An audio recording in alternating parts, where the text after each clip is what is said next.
ساتوی پسرو وینو دا د شهیدانو کور دا د باتورانو کور دا د باتورانو کور دا د باتورانو کور دا د باتورانو کور ساتوی پسرو وینو دا د شهیدانو کور دا د باتورانو کور دا د باتورانو کور.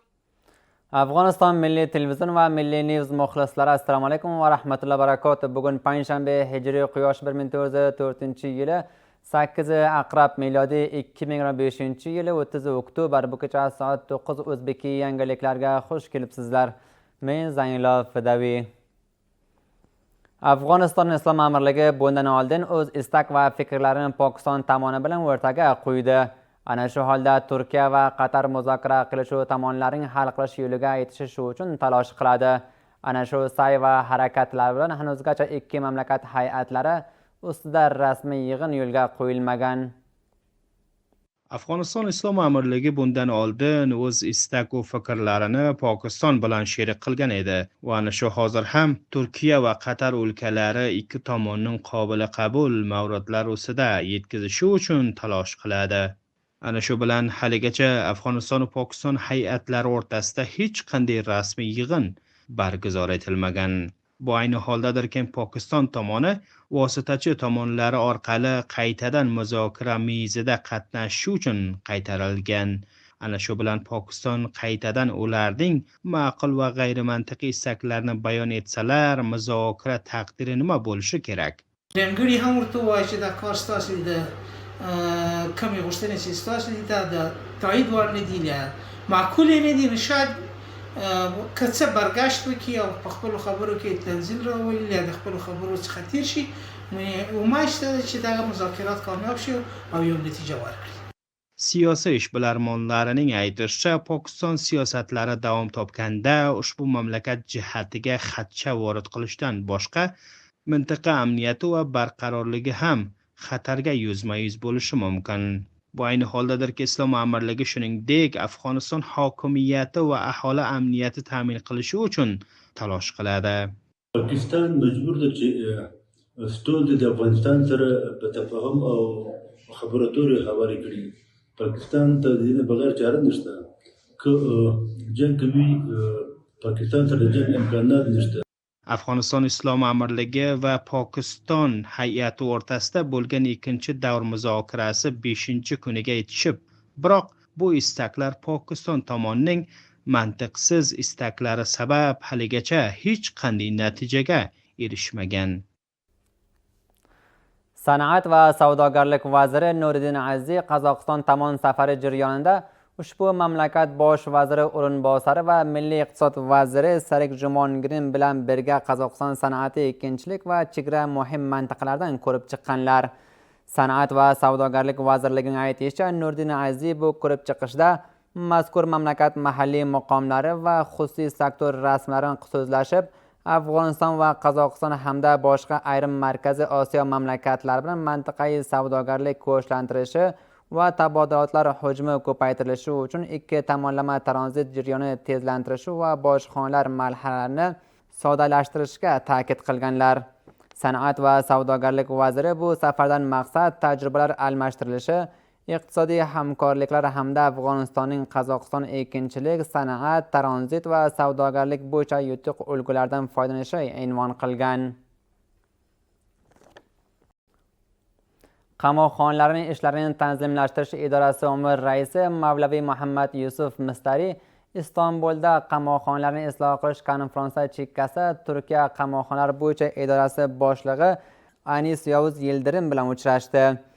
Qamoqxona ishlarini tanzimlashtirish idorasining aytishicha, uchrashuvda ikki tomon Turkiyadagi afg'on mahbuslar, ularning Afg'onistonga intiqol berilishi va boshqa ayrim tegishli masalalar borasida so'zlashganlar. Turkiya qamoqxonalarni tanzimlashtirish idorasi umr raisi bu to'g'rida hamkorlik qilishdan ishonch bergan.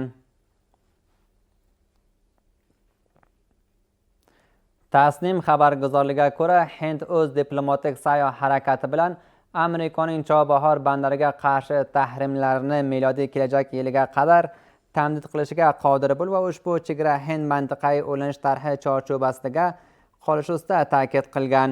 Boshqa tomondan Sanoat va tijorat vazirligi Chobahor chegarasi muvaffaqiyati ta'min etilishidan xush qarashlab aytishicha, Chobahor Afg'oniston uchun To'rxam, Karochi va Voga bandarlari yaxshi badili bo'lib va ushbu chegara Afg'oniston sodirotini Hind va Arab birlashma amaliga ko'paytirishi mumkin.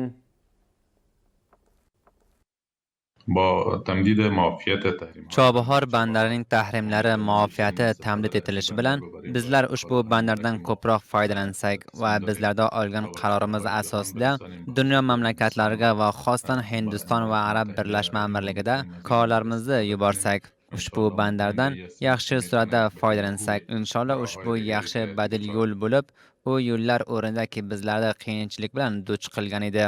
Va bu yo'l orqali sodirot va voridot ko'paytirsak, hech bir qiyinchilik bo'lmay, o'z savdogarligimizni idoma bersak. مشکل به تجارت خود ادامه بدیم.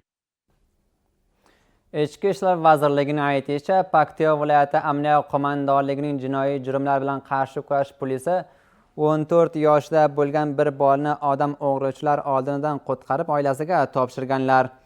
Mazkur vazirlikka ko'ra, bu bola odam o'g'rilar tomonidan Paktiyo viloyati markazi Gardi shahrida Pirbog' hududidan o'g'irlangan ekan.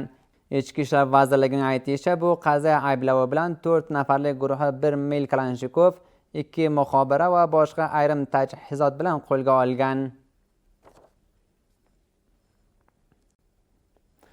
Amri bil ma'ruf nahy anil munkar va shikoyatlarni tinglash vazirligining aytishicha, ushbu vazirlik muhtasiblari joriy hafta ichida ayollar huquqiga tegishli 63 qazaga yetishib olganlar. Mazkur vazirlikka ko'ra, muhtasiblar bu muddatda ruhiy kasallikka yo'liqqan 422 kishini tonib, davolanishi uchun sog'liq markazlariga tonishtirgan. Bu muddatda shuningdek 7 jodugar tutqunga olinib va 26 dushmanlik qaziyasini hal qilib, savdogarlar hamda qo'l sotuvchilar bilan 62 ogohi berish yig'in yo'lga qo'yganlar.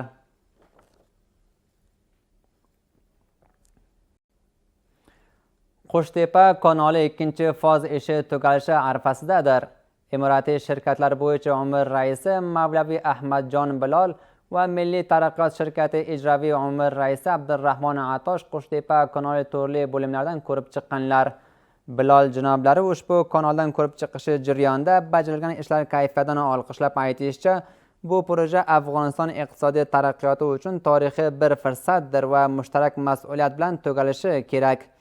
Milliy taraqqiyot shirkatining aytishicha, ana shu hozir ushbu kanal sarband qurilishi ishi 85% olg'a borib va 2-foz qozishi va to'ldirishi ishi ham 95% yakunlanish arafasidadir.